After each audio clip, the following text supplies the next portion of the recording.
Black music is the black experience through music. It's erotic and it's spiritual, you know, it embodies who we are. Soul music is not just R&B music. It could be rock, it could be hip hop, it could be, you know, folk, it could be, you know, country.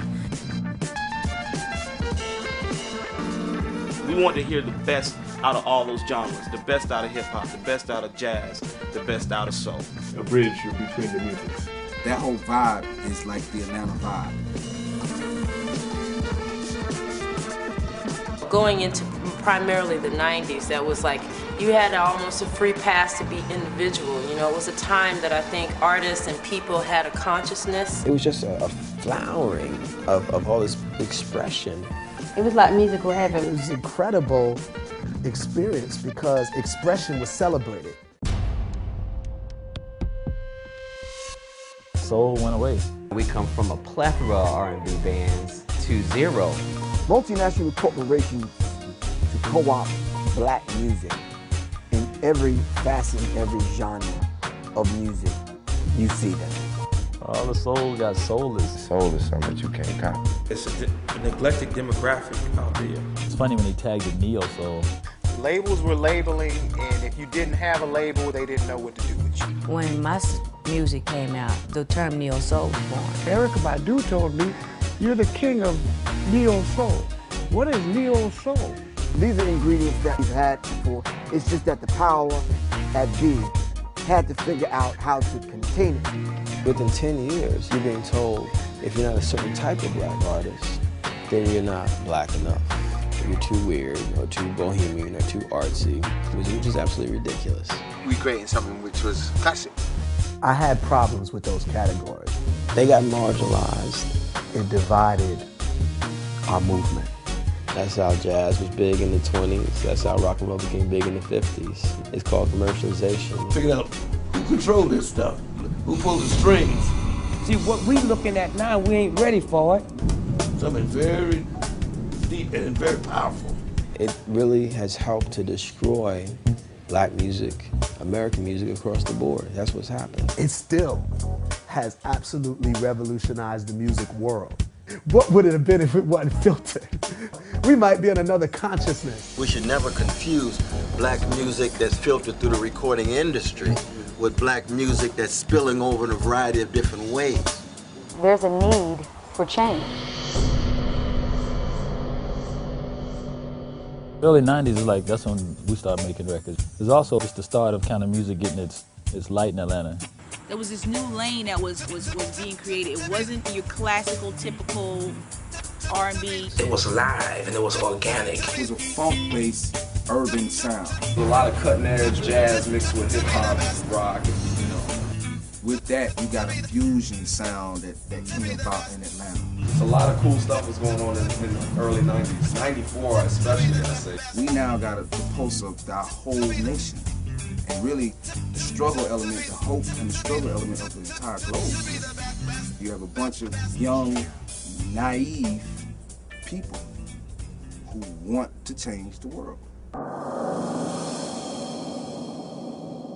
Mind is blown, dog. My mind is absolutely blown. But when we walked in, you know, it's funk jazz, you like funk jazz. You know, oh, are you hip for funk jazz? You know, oh shit, funk jazz is the shit. Funk jazz was an absolute phenomenon.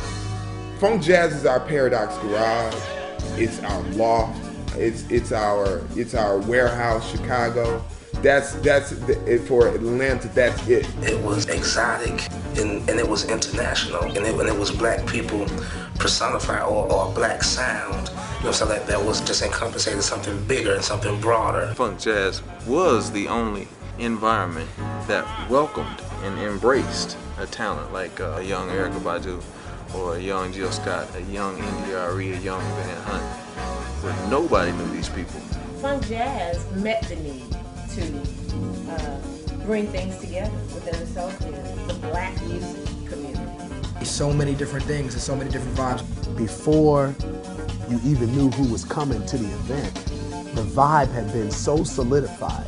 The quality and the standard of what you were going to get was so solidified to the public that you literally were going to go without knowing who you were going to see. The crowd that you have is the neglected demographic in the entertainment field right now. And you feel like you're singing in front of people who understand what it is, what your music is. And people always appreciated what you did there. Doing it with a line outside still, or having to turn people away. Well, that helps you identify that you have a movement. This is it. I'm looking on stage, I seen the flag. Right. I'm like, this is like a movement. A movement, know that. When it was respected and recognized elsewhere outside of the city, it gave the city, respect for itself. I just remember people being inspired and informed, uplifted, educated, and entertained all at the same time. The funk jazz, community did that and offered that. It was very homegrown. It's a refreshing of thought and mind and art and progression steering us. I guess a Cotton Club vibe in Atlanta, but a modern day version. I literally have these conversations in London. I had it in Ethiopia. It is a worldwide community. So many of us, went through that stage and broke on that stage. Then it became like you went there to see who was the shit. Like, let's see who the new cool is. If they don't stamp it out of here, it ain't authentic. It was a power to be deemed worthy. And so when you have people clamoring to be a part of something, you got something special. Man, that was a magnificent audience, a magnificent opportunity. Just for y'all to be doing it 10 years and have this kind of pour out, means that it's been, you've been offering a lot to these people. It's definitely God, moving through that, that event and that whole time period. That's what, drove me to FunkJazz Kafe. Doing a lot of energetic things that go beyond the stereotype and people have to look up at it. We're going to be creative. We just need to push the emphasis. To keep making black music, make it stronger than ever. There's a lot of trials and tribulations that go with it.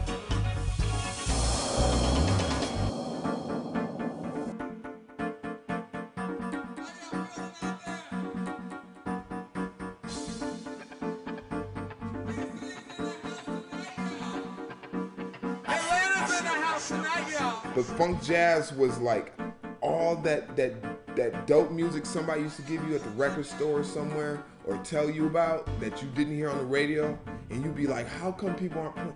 Funk jazz was the place that got those artists to come and perform.